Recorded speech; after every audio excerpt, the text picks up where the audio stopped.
Hi, everyone. I'm David Chalian, the CNN political director. This is the CNN Political Briefing. Here's what you need to know in politics for Friday, September 10th. The people who knocked these buildings down will hear all of us soon. I can report to the American people and to the world that the United States has conducted an operation that killed Osama bin Laden. We're getting out. We want to get out. We had good meetings with the Taliban, and we are going to be leaving, and we're going to be bringing our soldiers back home. I was not going to extend this forever war, and I was not extending a forever exit. 4 American presidents over the last 20 years dealing with the immediate and long-term consequences of the biggest terrorist attack on the United States homeland in its history. No doubt that single day changed so much. Certainly for the families who lost people on that day, it changed their entire lives forever. It also certainly changed the politics of America for these last 20 years. I'm sure all of you listening to this special episode commemorating the 20th anniversary of 9/11 have a reflection of where you were, what you were doing when you first heard of the attack, saw the attack happening live, perhaps that morning, just like I do. For me, it was my very first year as a journalist. I was covering New York City politics. I was working for New York One News, a 24-hour cable channel in New York City. Obviously, my assignment changed radically as the day unfolded, and in fact, that very first night of September 11th, and I will never forget this, I was assigned to be on the overnight shift to shoot video outside the medical examiner's office of the expected bodies to be brought to the morgue there on the east side of Manhattan. And all I got video of were these empty, refrigerated trucks because no bodies were arriving. It was a grim and astonishing reminder of just how intense that attack was and the reverberations that were going to be felt forever. None of us will ever forget this day, yet we go forward to defend freedom. But there's something that happened in the body politic in America in the aftermath of that terrorist attack. We saw unity, true rallying around the flag effect that I don't think we've ever seen since. Now remember, just to put this in historical context, these attacks occurred just 9 months after one of the most bitterly divided presidential elections took place in our history. I want you all to know that America today is on bended knee. And yet, just 9 months later, this attack happens and the country unifies. The overwhelming support for President George Bush, irrespective of whether you voted for him or liked him or didn't, the country was behind its commander-in-chief.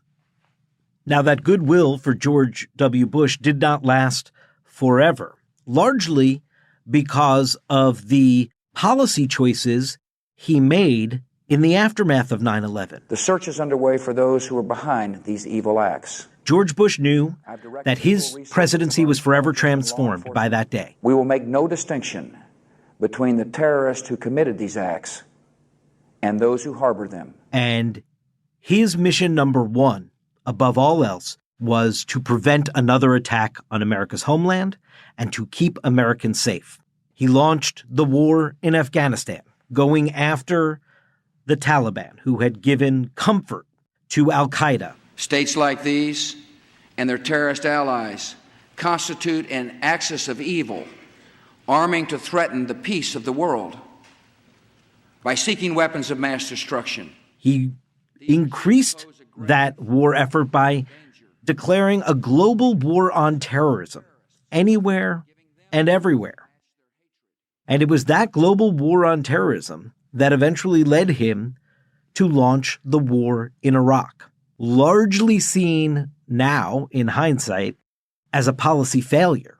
but at the time really divided the country politically because George Bush and his political allies were putting forth this notion that either you are in support of this war effort or you're not patriotic. You're not for America. Now, that's not how all Americans saw it, obviously. And there was a great divide over America going to war in Iraq. And in fact, it was his opposition to the Iraq War that largely paved the path for Barack Obama to become president after George W. Bush. CNN is told by several sources now that the President of the United States will announce in just moments that the United States has the body of Osama bin Laden. And it was Barack Obama who was commander-in-chief in 2011, nearly 10 years after the 9/11 attacks, when he was able to announce to the country that Osama bin Laden had been killed. Let us think back to the sense of unity that prevailed on 9/11. I know that it has at times frayed, yet today's achievement is a testament to the greatness of our country. Of course, killing Osama bin Laden did not end these long wars that America was fighting in the aftermath of 9/11. In fact, in his first year in office, before killing Osama bin Laden, Barack Obama made a decision to surge more American forces into Afghanistan, and he did so against the advice of his then Vice President, Joe Biden. Another impact we saw in American politics was the rise of xenophobia, racism against Muslims in this country. And we saw that really infect our body politic at times, even though at the outset, in 2001, immediately after the attacks, George Bush went to a mosque to argue against Americans allowing that sentiment to take hold. The face of terror is not the true faith of Islam. That's not what Islam is all about.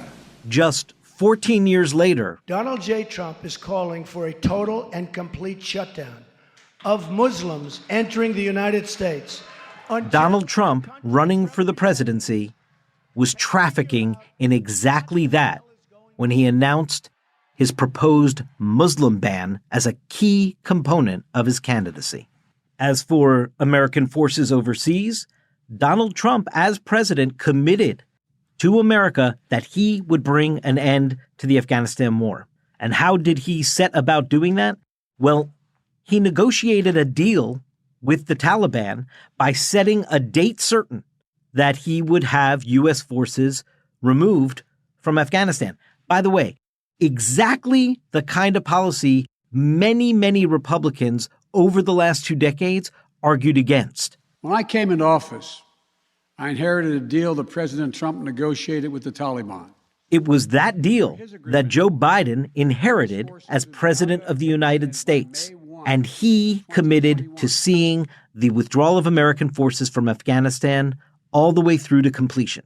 He promised to get it done by this 20-year anniversary. That assumption that the Afghan government would be able to hold on for a period of time beyond military drawdown turned out not to be accurate. As you no doubt know from the recent news events, that was a chaotic and hasty withdrawal as the Taliban took power so much more quickly across the country of Afghanistan than anyone had anticipated.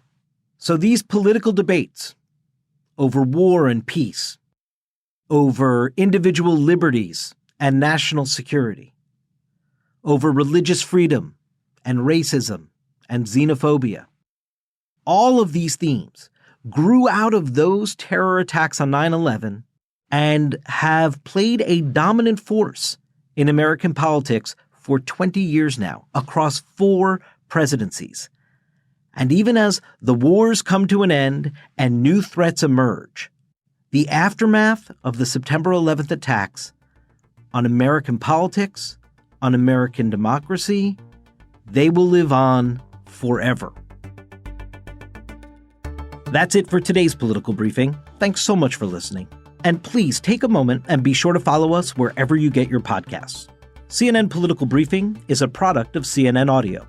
Megan Marcus is our executive producer. Greg Peppers is our supervising producer. Mohammed Darwish is our senior producer. Our episodes are produced by Krista Bowe, David Rind, and Taylor Galgano. We'll be back Monday.